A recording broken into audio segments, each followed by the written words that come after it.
Welcome back, everyone. I hope you had a wonderful lunch and you were able to enjoy the glorious weather we're having for at least for an hour. We are back now with a really exciting session. Ambassador Qin Gang has agreed to be with us to talk about the state of U.S.-China relations. And I know, Ambassador, that you have done a lot to try to get U.S.-China relations, which has been in a complicated place, back on track, and have even said that that's your goal, get the relations back on track so that we have a healthy and stable development that will benefit both countries. There's a lot going on, to say the least, in the U.S.-China relationship. There were recent high-level conversations between Foreign Minister Wang Yi and our Secretary of State, Tony Blinken, Janet Yellen, and Liu He. And of course, last month, Secretary of Defense Lloyd Austin met with his counterpart as well. So we have a lot of ground to cover, and here to help us do it is Ed Luce, a real expert in Asia and a columnist for the Financial Times. Thank you. Thank you, Anya, and thank you, Aspen, generally, for this wonderful forum. And it's a great pleasure, Ambassador, to be with you here today. There's a lot to get through. I should mention, though, by way of introduction, you're a lifelong Chinese diplomat. You were spokesperson for the Foreign Ministry between 2005 and 10, then ambassador to the UK, then head of protocol, a very important position in the Foreign Ministry, then Vice Foreign Minister to Wang Yi, who of course is still Foreign Minister, as Anya mentioned, and now Ambassador to China. And it's been a whole year, 1 year exactly, I think, since you took this position. Given your considerable diplomatic experience, I hope you'll forgive me if I start off with a relatively hard question, which is, are the US and China entering into a new Cold War? Okay. First of all, thank you, Ed, for having me. It's a good pleasure to be here to share my views with you, with our audience on China-US relations, which our audience is very interested in. I know it's after lunchtime. People can easily get sleep after lunch. And I will try my best to make you awaken, all right? So, to answer your question, Cold War is a tragedy in world history.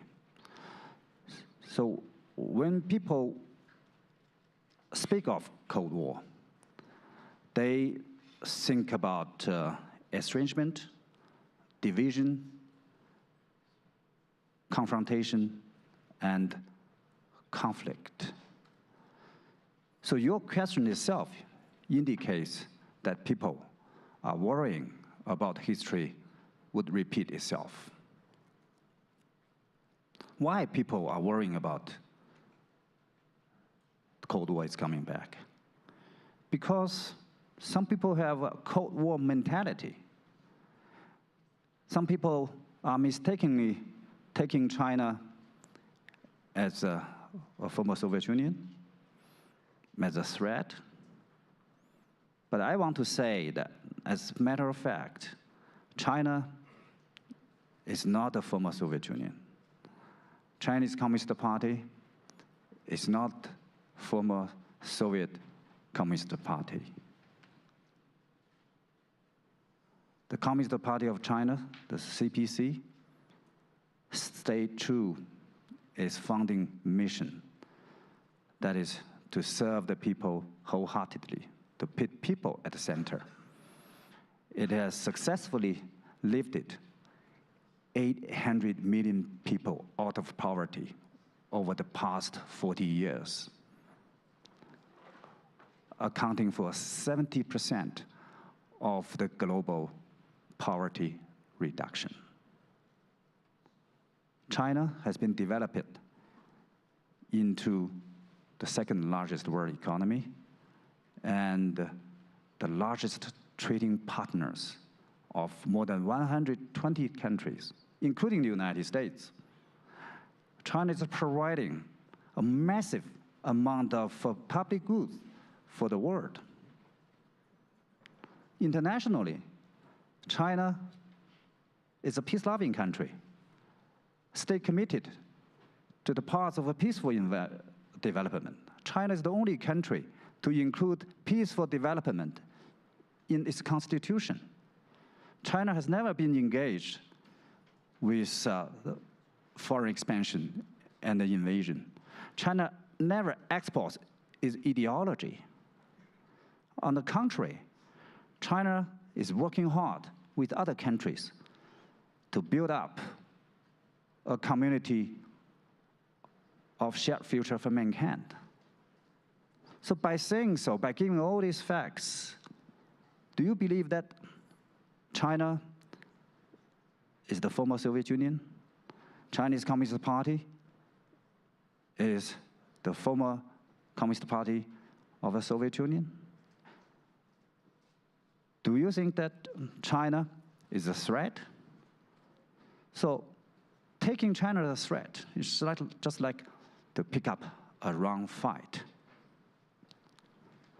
So there will be no winner, only losers from a new Cold War. Fighting a new Cold War will build up a new Berlin Wall, which will divide us. It will create hostility and division. It will bring unbearable consequences to the world. No country wants new Cold War. China doesn't want. So does the United States. President Biden has claimed many times that the US does not seek to have a new Cold War with China. So the key is to honor the words with actions. So we do hope that the US side will make reassurance about its strategic intention on China.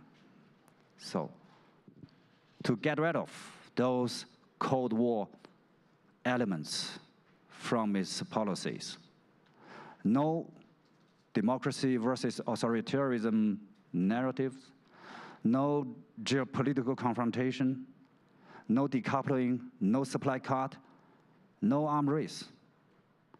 Only by doing so can we prevent US-China relations from sliding into a new Cold War, which we all hate to see. Thank you. Thank you. We'll get into the definitions of Cold War and also the Biden administration's policy towards China in a moment. But let me just ask about China's own diplomatic stance. Deng Xiaoping had the very famous phrase that China was biding its time, hiding its light under a bushel. And that was something Jiang Zemin stuck to, even Hu Jintao. But since Xi Jinping became president in 2012, clearly you've moved into a new, a more robust, shall we say, diplomatic interface with the world, to put it mildly. If I'm right in saying that the biding time, hiding light phase is over, that China is a less patient power today, what are you impatient for? What are you seeking? Mm-hmm. Well, you are talking about China's foreign policies and the behavior. Let me give the example of myself as ambassador. As ambassador, I know my responsibility, and my job is to follow through on the important mutual understanding between President Xi and President Biden to make sure that China-US relations are stable, manageable, and constructive.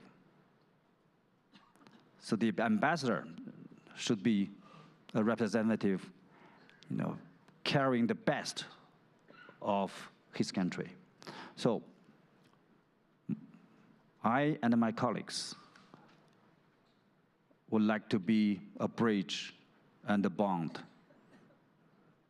between China and the United States. We are working very hard to reach out to people of different sectors, of different places, to tell people what is really happening in China, what is the real development intention of China, and what is happening between China and the United States. Right?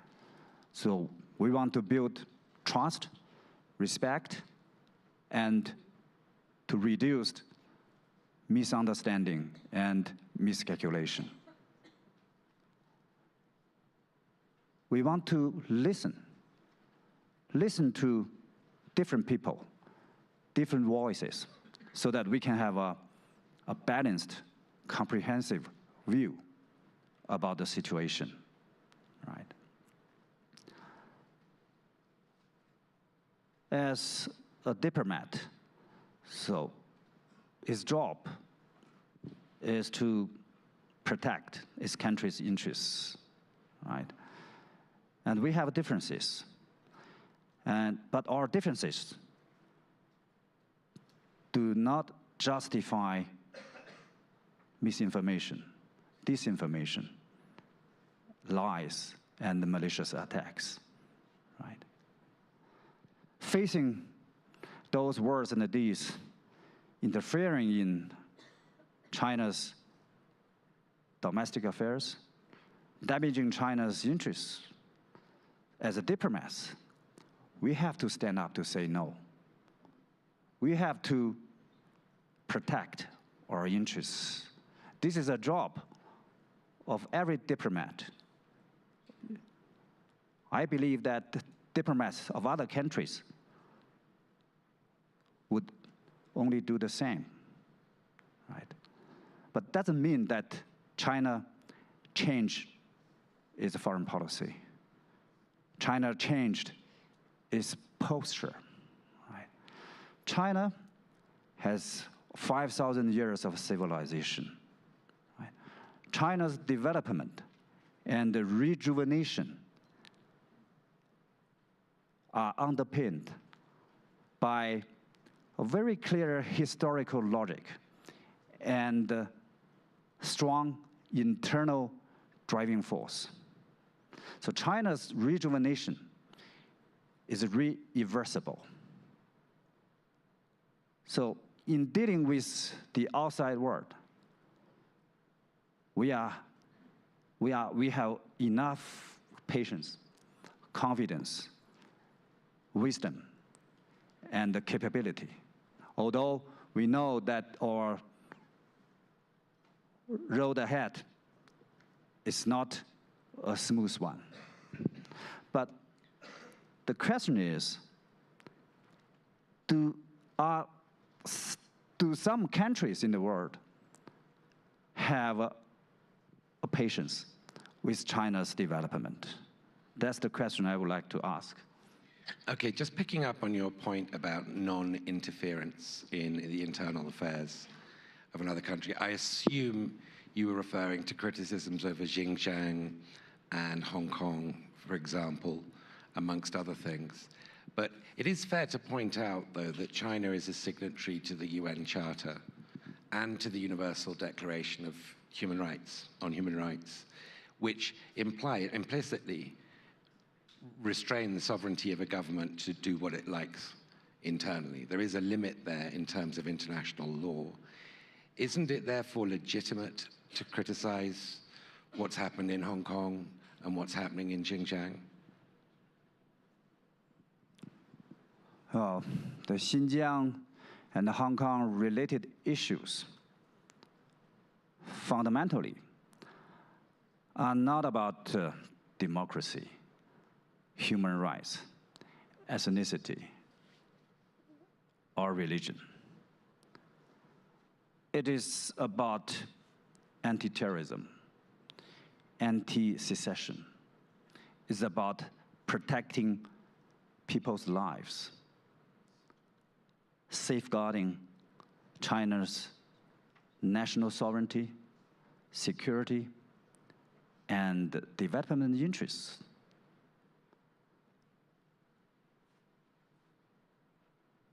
Xinjiang can never allowed to be another Islamic state. What is happening in Hong Kong? Hong Kong has to be decolonized and governed by people loving China, loving Hong Kong, so that, after Hong Kong has returned to the arms of its motherland, so that the one China, two systems can work well. So you ask me why China is facing criticism from other Western countries. It will take a long time for me to expand the ins and outs about Xinjiang and Hong Kong. In the interest of time, let me share this with you. When I arrived in Denver on Sunday, I saw President Lincoln's famous line on a billboard at the airport. A house divided cannot stand. So President Lincoln's famous words explains everything. What some Western countries are saying and doing to Xinjiang and Hong Kong, and what China is doing there, we are both trying to prove that President Lincoln was correct, but from opposite angles, out of different purposes.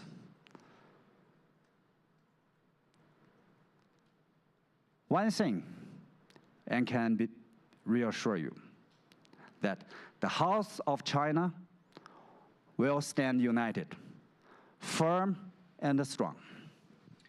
Okay, and I'm going to get into Taiwan, the Taiwan issue and tensions in a moment, but it seems logical sequentially to ask you about Russia's invasion of Ukraine, because that is a direct breach of China's principle of non-interference in other countries' affairs and the inviolability and sovereignty of boundaries, international boundaries. Now, on February the 4th, Xi Jinping and Vladimir Putin signed this treaty, this statement of friendship between China and Russia with no limits. Does that imply that actually this principle of non-viability of sovereignty matters less than this limitless partnership that you now have with Putin's Russia? The issue of Ukraine has historical and practical complexities. It is a long story. China observed this issue based on the merits of the matter itself, and China makes its decision independently.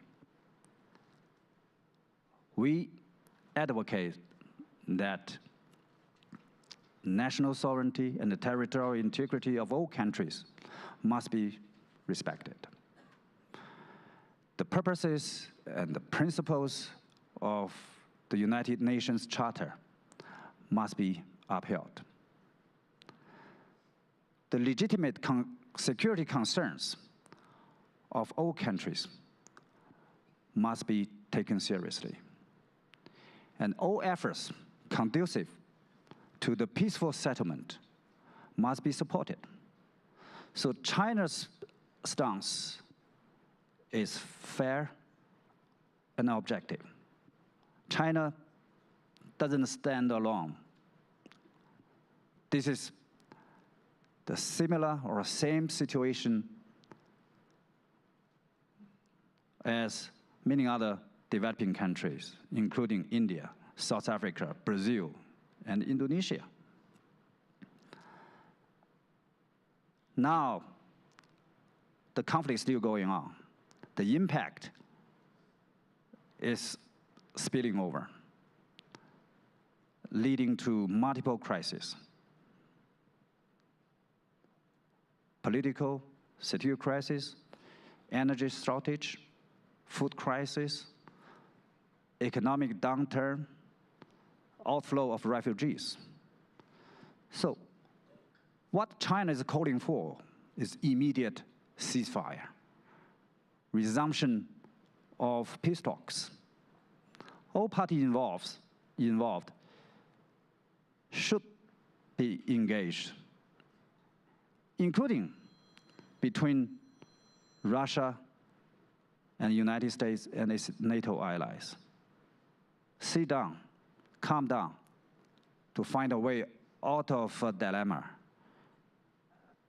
based on the principles of accommodating each other's legitimate concerns.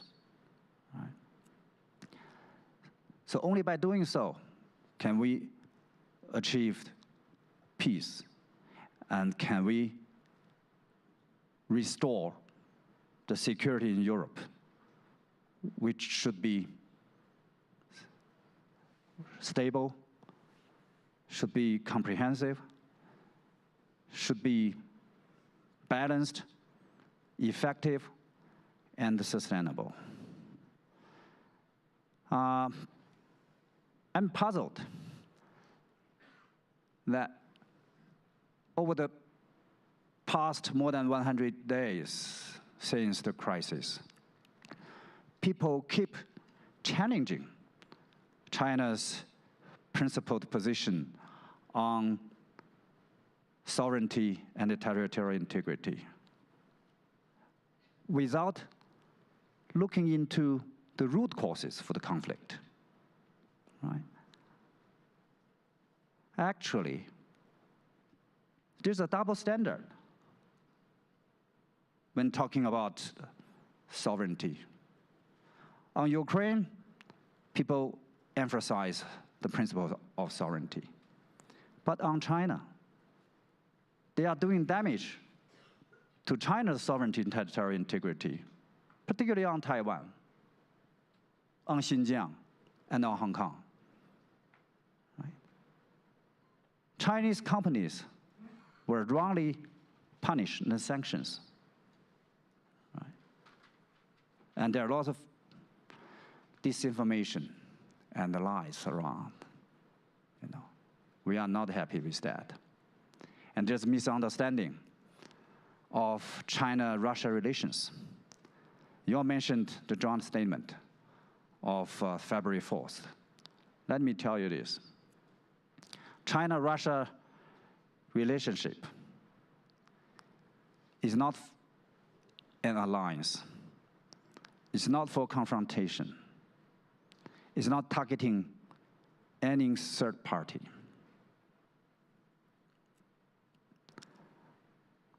Please, I suggest that you read the joint statement carefully from beginning to end without taking any words out of context.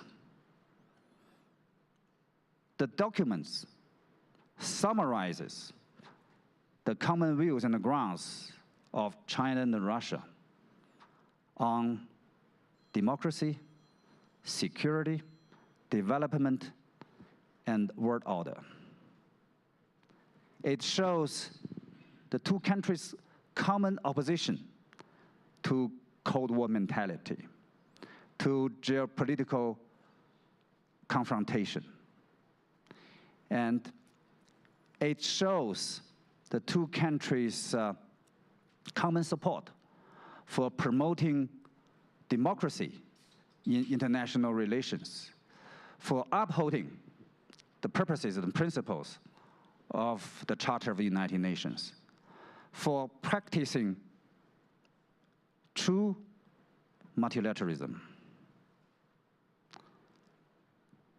In this sense, China's cooperation with any other countries have no limits and forbidden areas. If United States or any other countries want to join us to this end, welcome on board. Thank you for mentioning Taiwan, because that was my next question.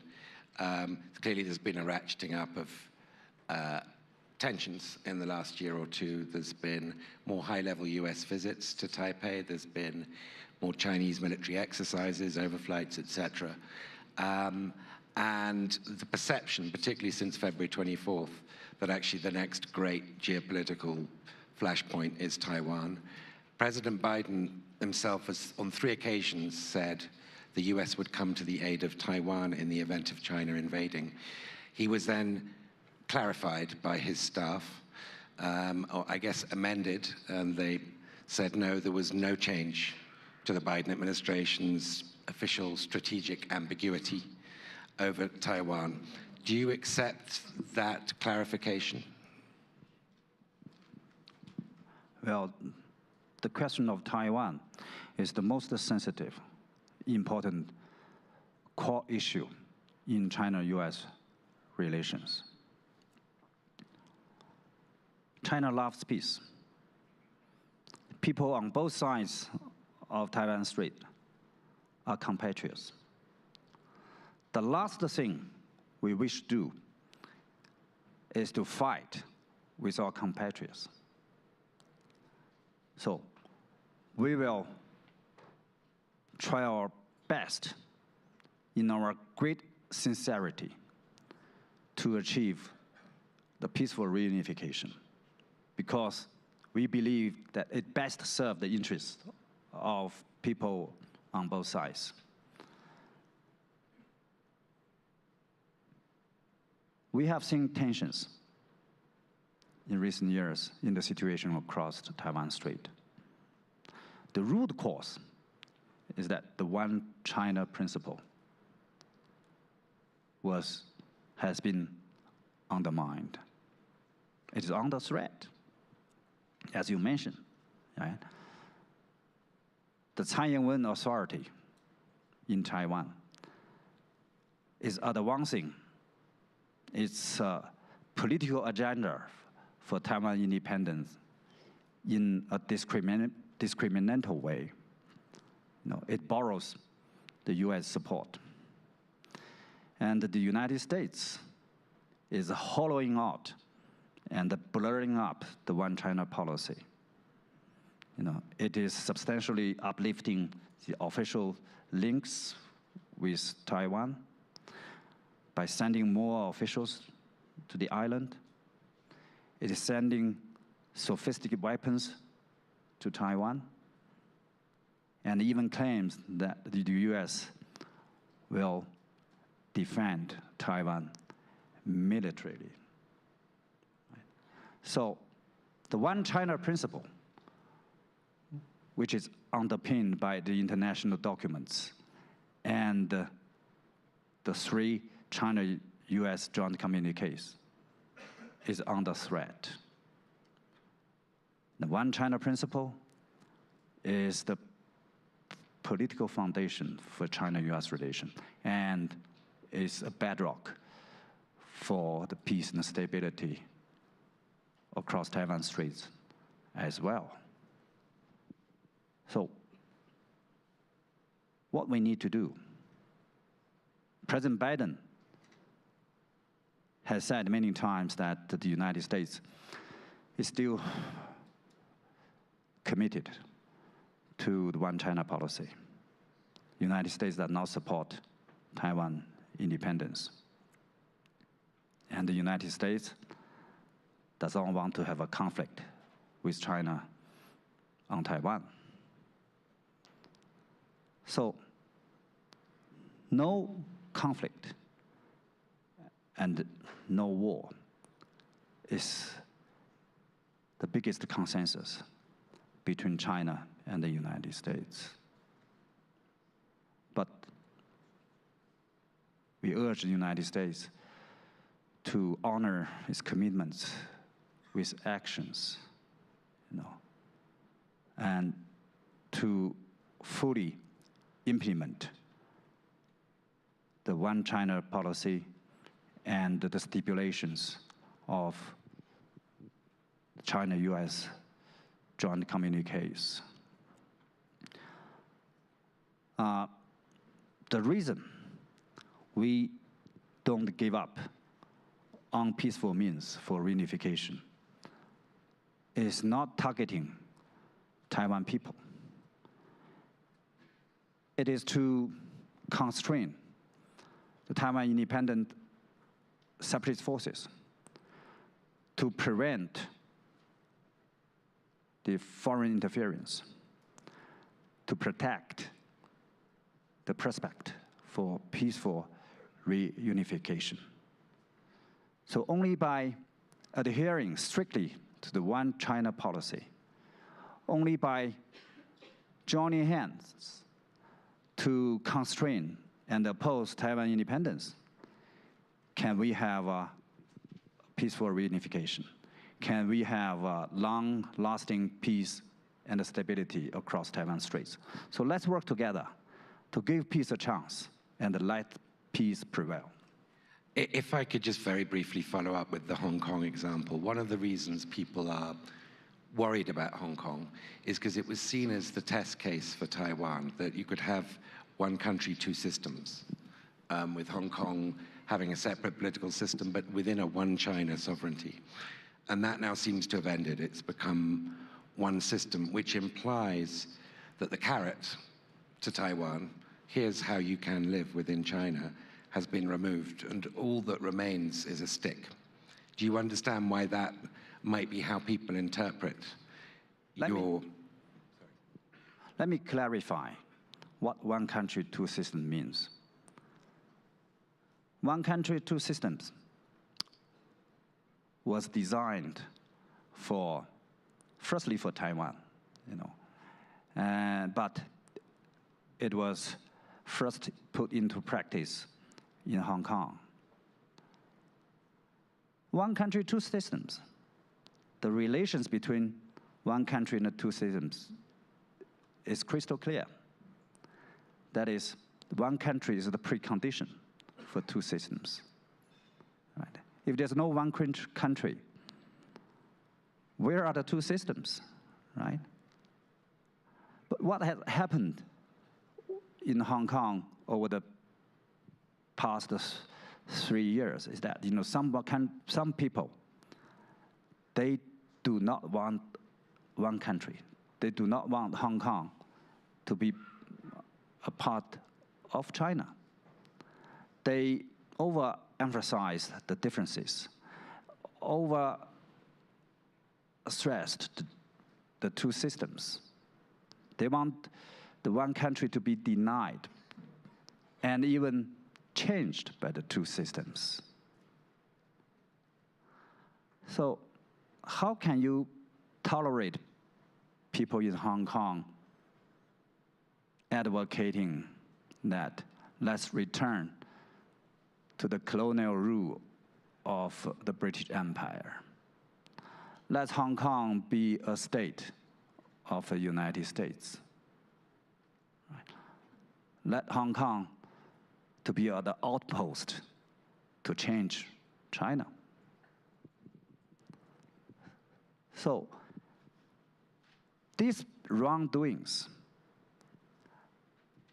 endanger the prospect of one country, two systems. So what the central government is doing is to set the record straight and to correct those wrongdoings, to put Hong Kong back to order, back to laws, so that one country, two systems can work well. And Hong Kong can maintain lasting stability and prosperity. I mean, Hong Kong just returned to China for 25 years. And it's too early to say, that Hong Kong, one country, two systems fails. And we have confidence that to make one country, two systems successful. And it's a good example, for the reunification of China. Okay, I should, in the 2-3 minutes left, ask you about the economic dimension. I plan to get into that sooner. But we have the rather bizarre situation where you, China, are applying to join the CPTPP, which was, of course, created by the United States, co-created, but of which the US is not a member. A, do you think you're going to be accepted into the CPTPP? And B, can you explain why America, notwithstanding some recent modest initiatives in the region, do you understand why the United States is not taking major economic initiatives in the region? China has applied to join CPTPP, and we are in talks with members of CPTPP. This shows China's determination to deepen reform, further open up, and actively participate in the regional economic integration. I don't have a crystal ball. I have no timetable, but I do know that China's accession will have multiple benefits to all parties' concerns. For China, of course, CPTPP is a very high standard international trade agreement. So by joining CPTPP, it will, make China more prosperous and more developed at a higher standard, with higher quality. But to CPTPP members,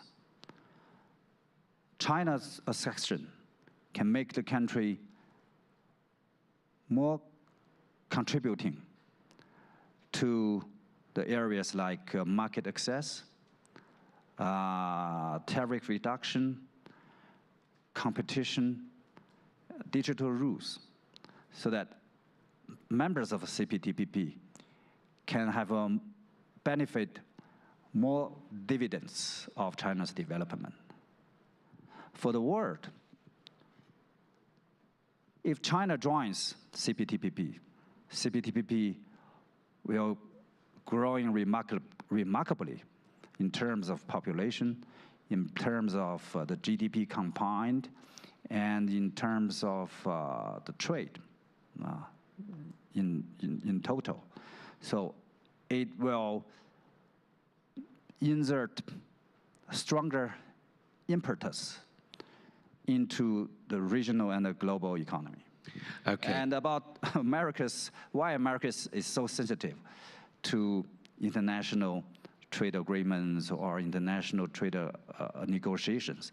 Frankly speaking, I need to know the answer as well. But I do know that the United States is creating a different framework. Economically, it's called Indo-Pacific Economic Framework. But this framework is closed to certain countries.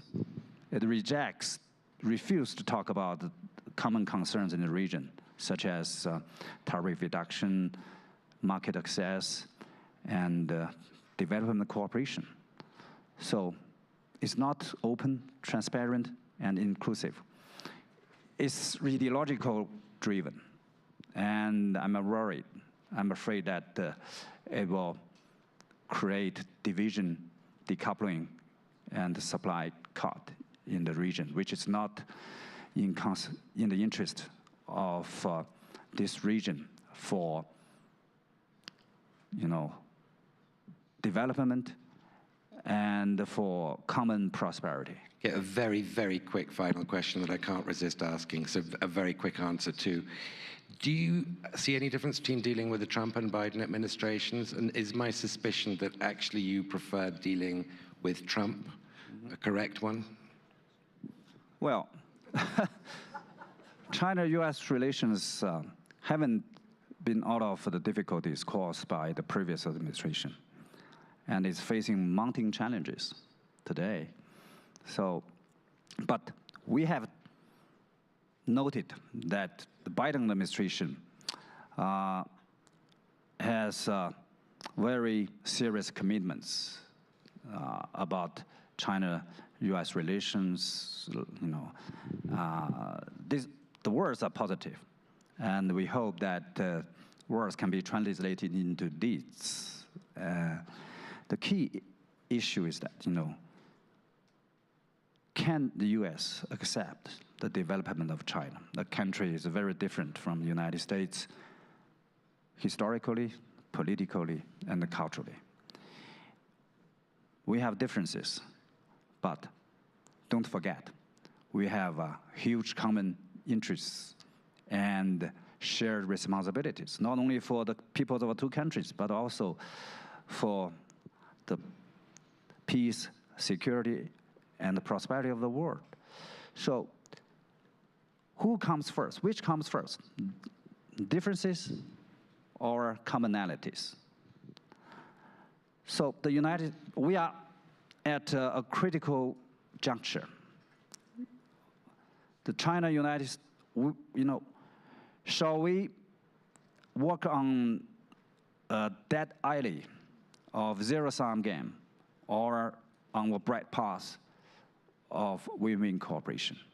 So when the world is entering a new period of instability and transformation, we have more challenges requiring the cooperation between China and the United States. So I think all of you, like me, can make a wise choice. Cold War, geopolitical confrontation should not happen. Thank you. That's a positive note on which to end. Ambassador Qin, thank you very much. Thank you.